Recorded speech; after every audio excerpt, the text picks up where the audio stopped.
Hey everybody, Tabitha here from Tabitha Explores, taking you on a new RV adventure. So this video, we go down to Yuma. Yuma is about an hour and a half from Quartzsite, and the goal is to hit 2 more state parks. So this will be number 6 and number 7.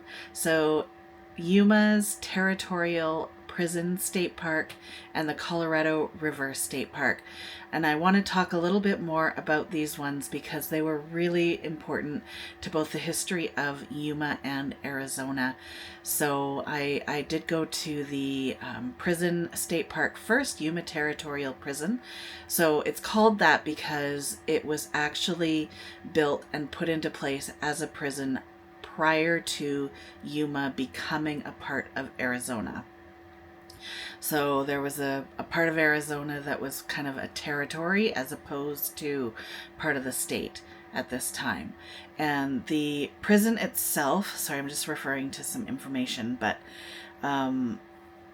was built in 1875, or when it started to be built, 1876, it had the first convict admitted, and it housed both men and women. So you'll see pictures of the cells where with convicts in the cells, and you'll see the woman's cell as well. What's really interesting about it is that it was also the first hospital in Yuma. It was also the first library in Yuma.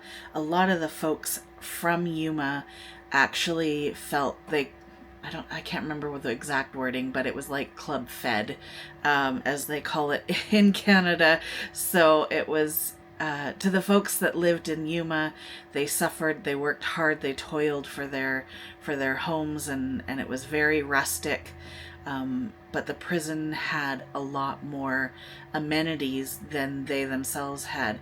Now, I'm not saying it was easy. It was definitely hard. The prisoners themselves were the ones that had to build these things before they could have them.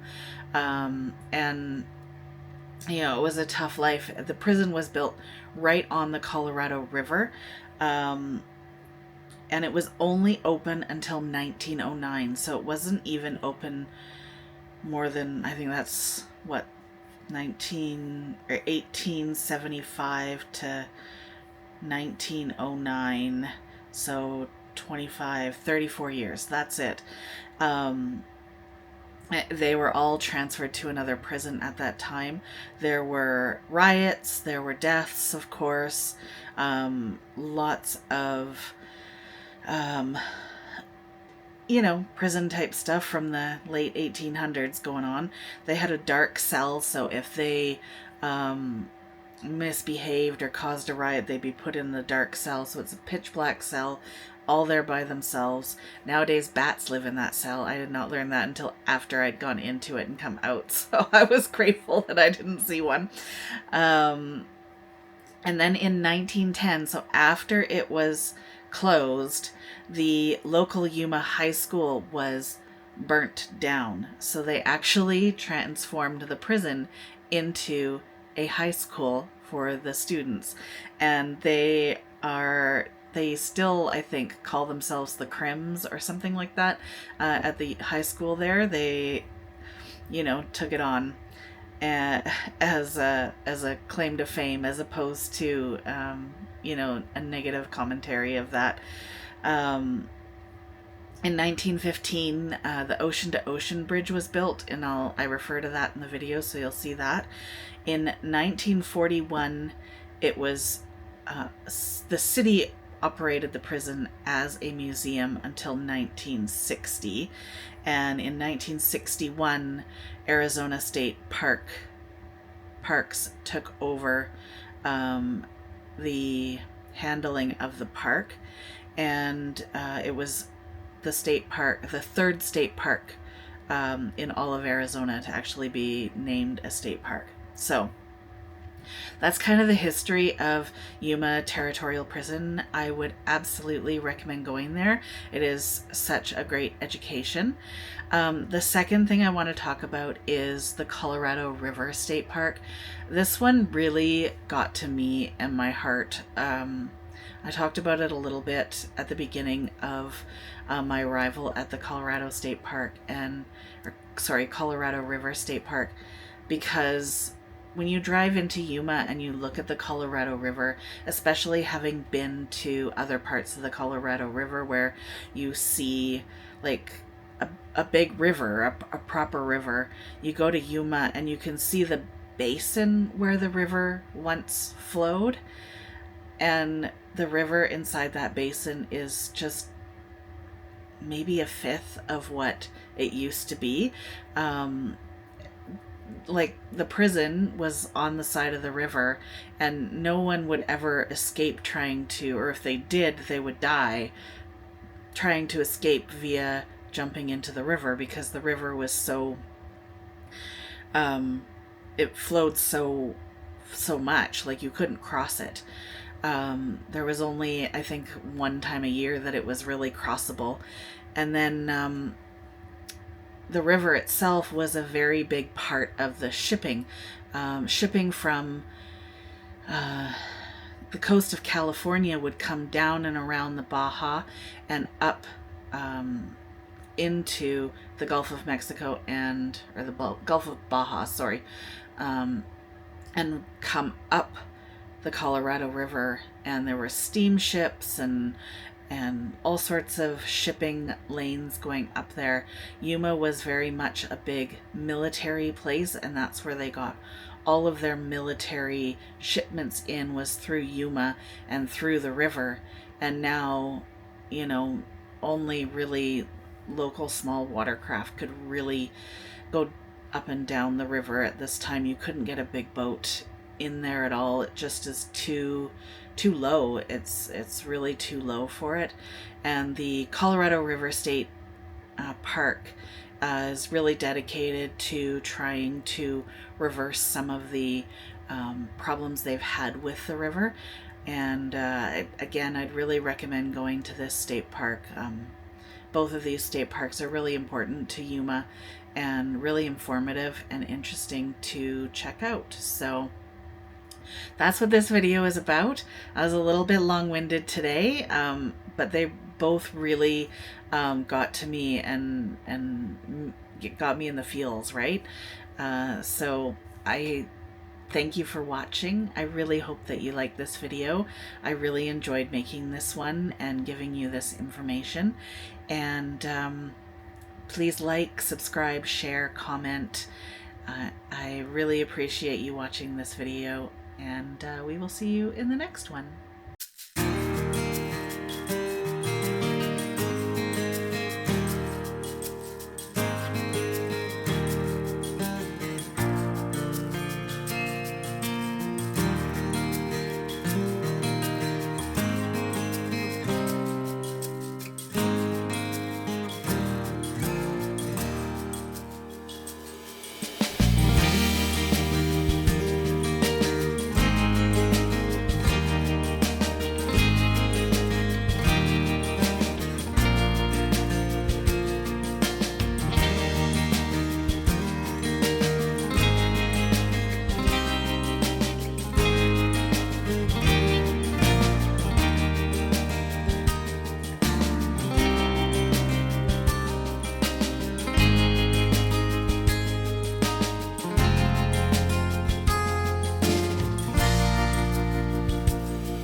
So I am at Yuma Territorial Prison State Park, and you are looking at a railroad bridge and a gray bridge behind it.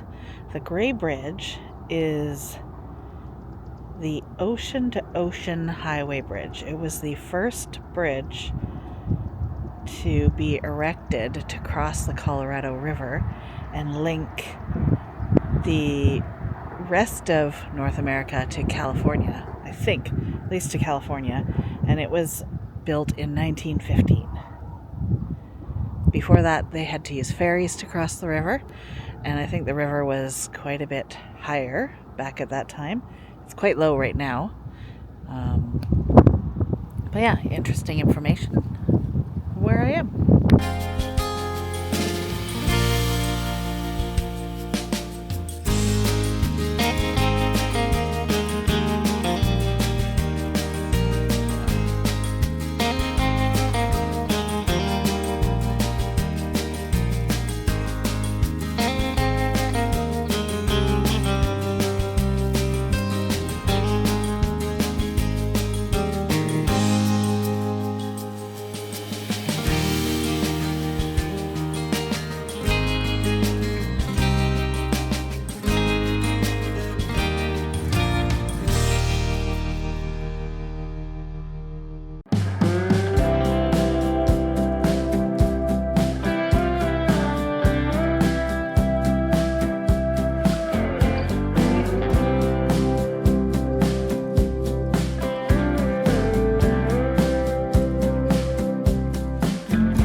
I have made it over to the Colorado River State Park.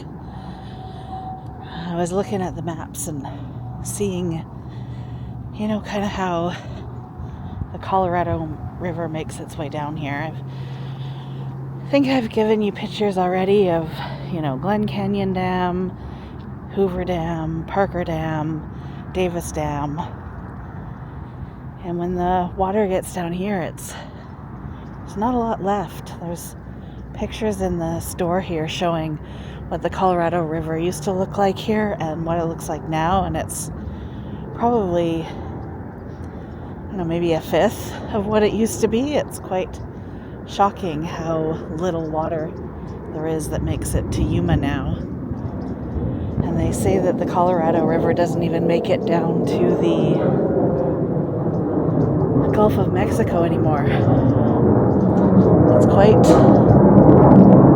There's a big plane going overhead.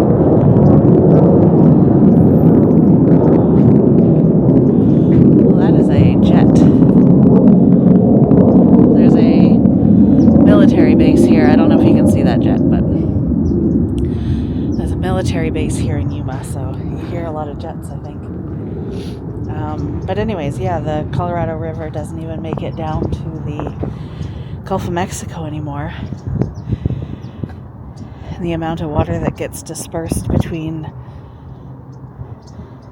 all the different states, Nevada, Arizona, California, and actually even Mexico, is quite interesting. Yeah, very interesting. Kind of a funny little thing. I ended up on going to all these different dams and seeing them for myself and the water that goes through them and that sort of thing. So kind of an unexpected little trek, I guess, through the dams. And yeah, now it's the Colorado River State Park in Yuma, Arizona.